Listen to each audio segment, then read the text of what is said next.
and the financial support and the moral support that you gave the committee, because I think that's what really counted. These people carried out what you wanted, and what came about out the front is a memorial that's going to be there for, I was going to say 100 years, but forever, and forever.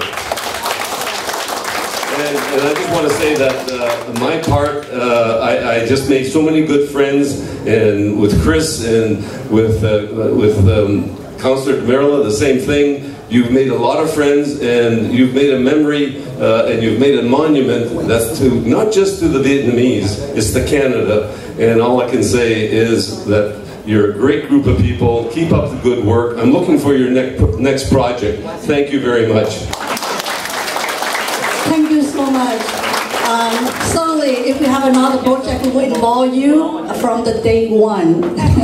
We know how to get you. So the next person we would like to introduce is the councillor of this Ward 3. And she has been here with us from the day one. And we would like to invite Chris Fonseca. Thank you so much. Good afternoon, everyone. Is this not the most amazing way to spend your Sunday afternoon?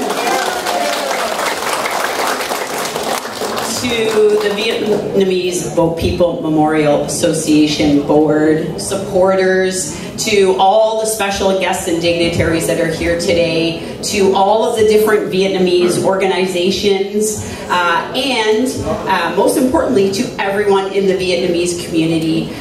Thank you so much for having me join you here today for this incredible milestone, the second phase of the monument. And we've heard a little bit about the journey, as Ron was saying, an extensive journey. But back to one of the first meetings where Ron introduced me to you, and I've known Van Dam for many, many, many years. He lives in Ward 3, and I'm not sure if I was supposed to disclose that, but he lives in Ward 3. I am too. And you as well.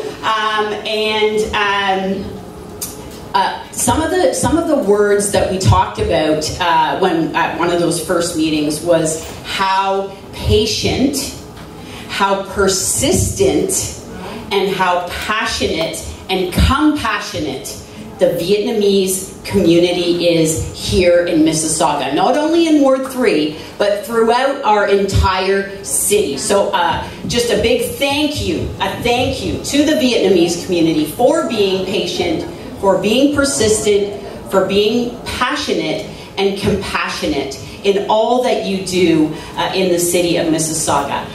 So just a big round of applause on that.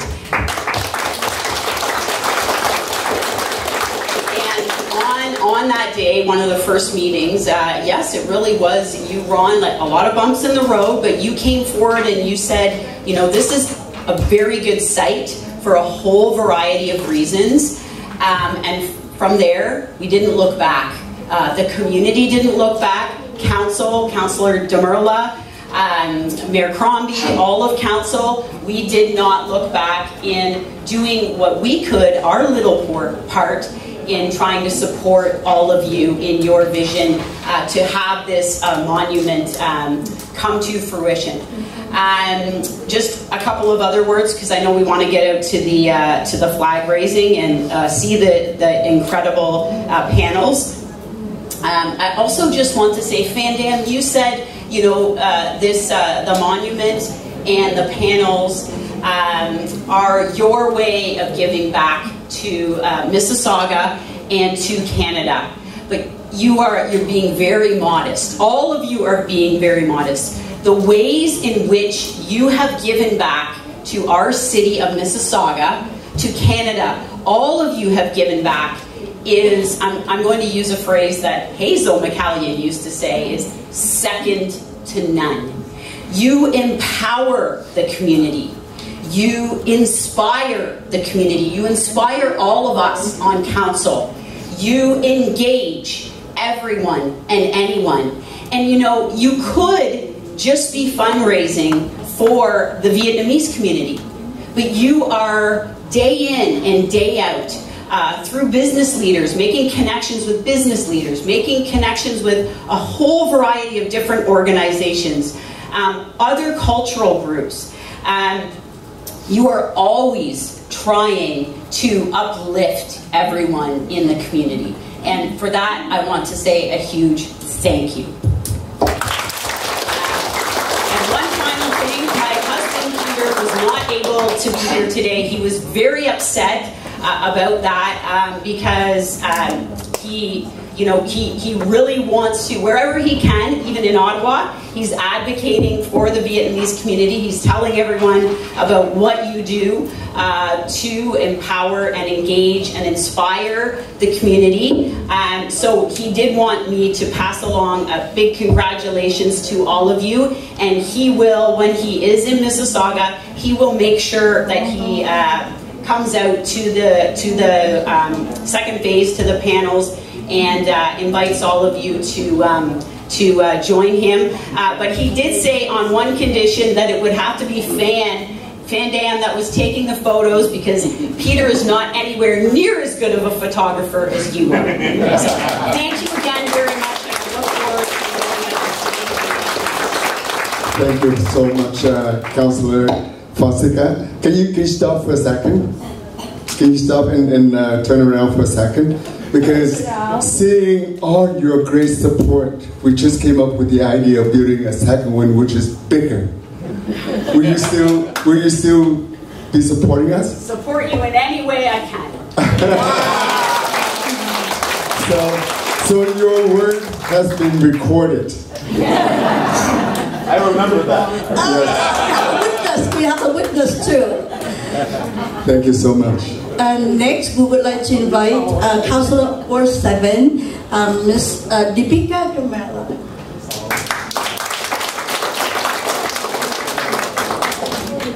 Thank you, and good afternoon to everybody. I feel the passion in this room, and I just want to begin by saying something that really struck me was the music. You did not have to follow Vietnamese to get the vibe, right? Like the one that was Beautiful Saigon, and then the other one that was Goodbye Saigon. And you did not have to know the words to know which song is which. What such a beautiful voice too. Where is she? Where is she? She has another show that she has she's a professional. Yes, she was so good. But really, those two songs really caught me up in the emotion of what it must have been like for those who lived in Saigon before 74? Yeah, April 1975. 75 and after 75, and those two songs really captured that emotion, so that will stay with me. I want to recognize, the two people from our council who really did a lot of work for this monument, Councillor Fonseca and Councillor Starr. My own involvement with it is a little bit tangential because I used to be the member of provincial parliament for Mississauga East Cookswell, and I have very fond memories of doing my little bit as a provincial representative. Obviously, I wasn't as hands-on as city council was, but I tried to be supportive, and I remember coming to the groundbreaking and all of that. So now it surprised me how you get your aoyai though, if you're not involved so much. Oh, I do. I have the outfit, and the plan was to wear it today, but the logistics was like I had another event that I was going to, and then I did think about bringing it, changing, and then I said maybe some other time, Lunar New Year time, but the next fundraiser I will wear the outfit. So I just again wanted, and Fan Dam used to be a constituent of mine when I was an MPP for Mississauga East Cookswell. I know many of you. Just thank you. It's bringing back a lot of memories, and I'm just so delighted that the phase 2 is being launched. And I just wanted to say that monument is so important because it tells a story. And when stories are not told, they're forgotten. See, some stories survive, and the stories that survive shape the narrative. And then the stories that are dead, those people are forgotten. So it's really, really important that our stories are told. And what better way than a story that's a monument, because like Councillor Starr said, it's going to be there for a very, very long time. The only thing I would make a suggestion is that maybe the library should have some signage that says, check that monument out, because sometimes you know what happens? We are rushed, we are busy, the monument's there, we go to the library, we come to the My Apprentice Theatre, but we sometimes forget, so maybe that's just something we could do. Thank you so much for the suggestion. I think it's a great idea. Can you arrange that for us, Oh, please? I'm sure Councillor Fonseca will do that, so I'll leave that with you. So the two of you then. I'll support her. Yes, thank you. Thank you very much. Thank you so much. Thank you so much.